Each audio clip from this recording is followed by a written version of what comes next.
वैसे तो पाकिस्तान में कॉमेडी का एक पुराना ट्रेडिशन है, लेकिन क्या आजकल के न्यू एज कॉमेडियंस भी हम आपको हंसाने में कामयाब हो रहे हैं? जुगतबाजी में तो सिर्फ एक दूसरे के मुंह के बारे में, काला मुंह वालिया, चिब्बे मुंह वालिया, इस तरह की बातें होती थी। लेकिन अब हम नहीं कर सकते ये। हम किसी को मोटा कह के उसका मजाक नहीं उड़ा सकते, किसी को काला कह के नहीं उड़ा सकते।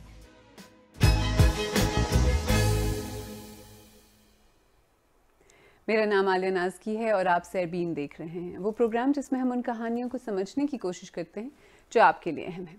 कुछ लोग कहते हैं कि पाकिस्तानी कॉमेडी की गोल्डन एज गुजर चुकी, लेकिन नए कॉमेडियंस कहते हैं कि आजकल की ऑडियंसेस उनसे और उनके ब्रांड के मिजाज से ज़्यादा रिलेट करती हैं।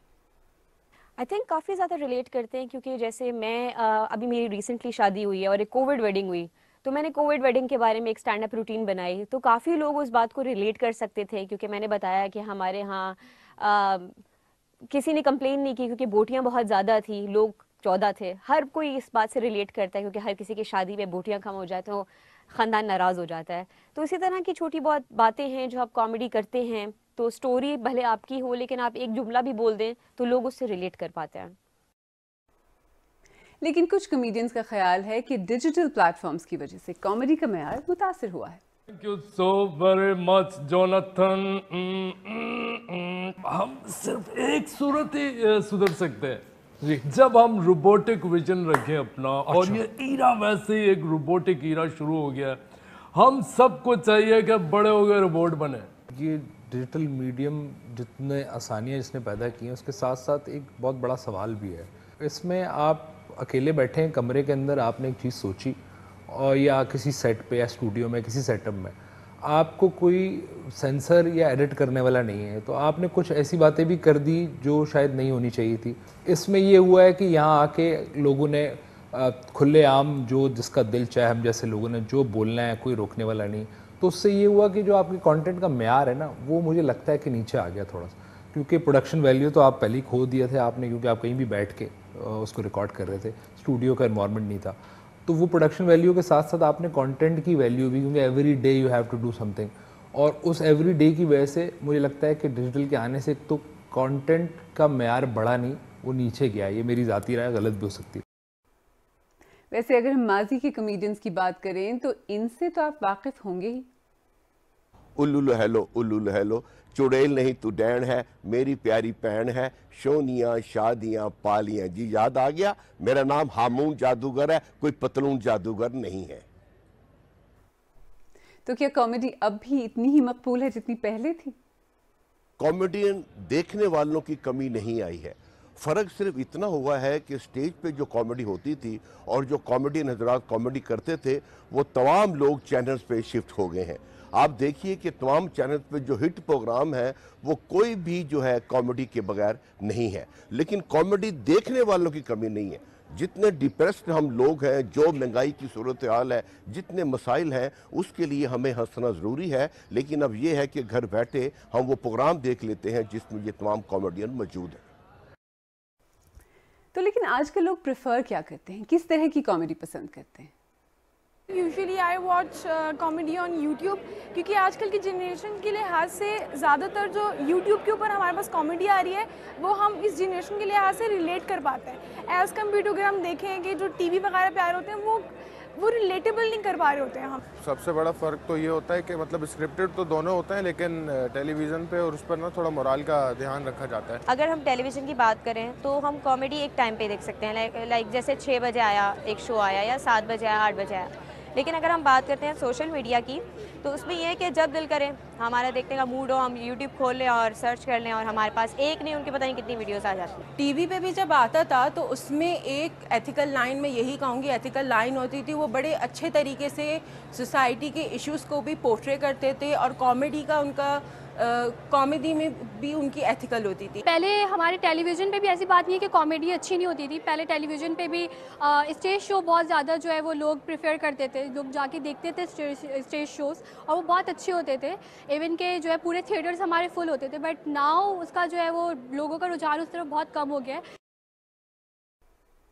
तो आप किसके फ़ैन हैं, उमर शरीफ के या अली गुल पीर के, या फिर दोनों के? हमें कमेंट सेक्शन में बताएं। और अगर आपको हमारा प्रोग्राम पसंद आ रहा है तो हमारे YouTube चैनल को सब्सक्राइब करें और बेल आइकॉन पर क्लिक करें और प्रोग्राम का लिंक अपने दोस्तों के साथ शेयर करें। अच्छा, अगर कॉमेडी पेश करने के प्लेटफॉर्म्स बदले हैं तो क्या मौज़ूआत भी चेंज हुए हैं? रोज गोश्त खाते हो, नागा नहीं करते हैं?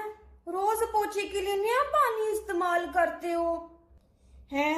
रात को पैकेज के बगैर बात करते हो, बड़ी जोर से लगी हुई इश्क माशूकी। हम किसी की दिल आज़ारी करने का बिल्कुल भी हमारी इंटेंशन नहीं होती है। हमारा तो पर्पस है हम लोगों को हंसाएं, बट ये है कि obviously that comes with the responsibility कि हम किसी की दिल आज़ारी ना करें। कोई सेंसिटिव टॉपिक्स ऐसे हैं जो मार्जिनलाइज कम्युनिटी के बारे में हैं, उन पे मजाक ना उड़ाएं।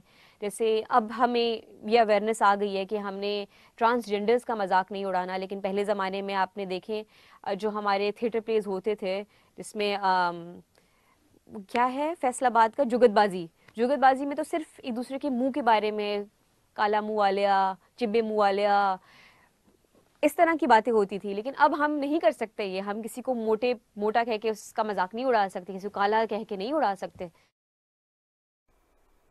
वैसे कई कॉमेडियंस और तंज़निगार सेंसरशिप और दबाव की शिकायत भी करते हैं। मुल्क में जिस किस्म की सख्ती इवन सटायर पे भी हुई है, हम भी बहुत सारे काम करते थे, आज हम नहीं कर पाते। उसकी वजह है कि हमें उन्होंने कहा गया कि यार आप टीवी पे अब शो नहीं कर सकते, क्योंकि हर रात 3 बजे आपको कॉलें आने शुरू हो जाती हैं कि यार आपने इस रिपीट शो जो रात को 12 बजे चल रहा है उसमें आपने क्या बोल दिया, प्राइम मिनिस्टर हाउस से फ़ोन आ रहे जी। तो अब हमें लगता है कि अब टीवी क्योंकि इतनी सख्तियों में है और वो रिवाइवल उसका होता है नहीं होता है तो बात की बात है। आपके पास सिर्फ एक प्लेटफॉर्म है और वो यही है डिजिटल, तो बाय द टाइम आप सबको यहाँ आना अपनी बात करेंगे। लेकिन मुझे लगता है कि जो इम्पैक्ट टीवी का है वो शायद मुश्किल हो गया थोड़ा सा सोशल मीडिया। तो मॉडर्न कॉमेडी में अगर किसी चीज़ की कमी है वो क्या है? हमारे यहाँ इंस्पिरेशन नहीं ले रहे। बात सिर्फ इतनी है, खामी सिर्फ ये है कि मज़ा हर एक लिखना चाहता है, हंसाना हर एक चाहता है दूसरे को, लेकिन उसके हंसाने में और उस हंसाने में कि वो गैर मेयारी तौर पर सुमानी जुमले लिख के हंसाना और मेयारी जुमले लिख के अच्छी बात करके मुआशरे को अच्छा माहौल देने के लिए जो मज़ा लिखा जाता है उसकी बहुत कमी है। कॉमेडी, कॉमेडियंस और ऑडियंसेस सब वक्त के साथ बदलते हैं। पाकिस्तान जैसे रिवायती मुआशरे में कॉमेडी सिर्फ हंसी मजाक नहीं बल्कि सोशल और पॉलिटिकल कमेंट का जरिया भी बनती है और इसके इस किरदार की हिफाजत करना अहम भी है। कॉमेडी का स्टाइल, तर्ज, कॉमेडियंस के मौज़ूआत, प्लेटफॉर्म्स सब बदल सकते हैं और बदलते भी हैं, लेकिन जब तक कॉमेडी समाजी और सियासी लिहाज से रेलेवेंट रहेगी, उन इशूज़ को मौजू बनाएगी जो देखने सुनने वालों को समझ भी आएँ और उस समझ में इजाफा भी करें, तब तक पाकिस्तान में कॉमेडियंस को शायकीन की कभी कमी नहीं होगी।